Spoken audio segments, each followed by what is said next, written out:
In this video, I will show you how to fix your connection is not private in Google Chrome. So let's jump straight into it. So if you are trying to visit a website and you keep getting an error message like this where it says your connection is not private, it can be very annoying, but there is a way to fix this. So to go ahead and do that, first thing you're going to want to do is open up Google Chrome on your computer. And then if you come up to the top right hand corner, you want to click onto the three dots up here to open a drop down menu. Next, what you want to do is come down and click onto settings. And from here, you want to come to this menu on the left hand side and click onto privacy and security. So what you want to do next is come down to the section privacy and security and then go ahead and click onto security just down here.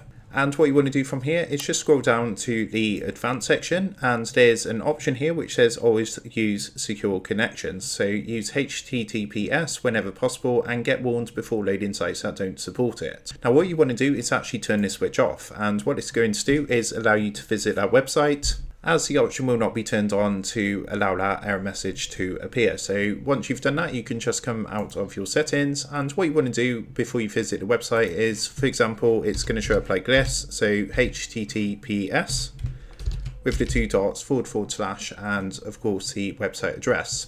Now what we want to do is come up and get rid of the S. So it just says HTTP and then you've got your address. Then if you press enter, you should now be able to go onto that website without any problems. So that's how to go ahead and fix if it says your connection is not private in Google Chrome. I hope this quick tutorial did help you out today, and if this did help you out, I would really appreciate it if you was to consider dropping down below the video, leaving a like and also subscribing to the channel. With that being said, I just want to take a minute to thank you guys for watching this tutorial, and I will see you in the next video.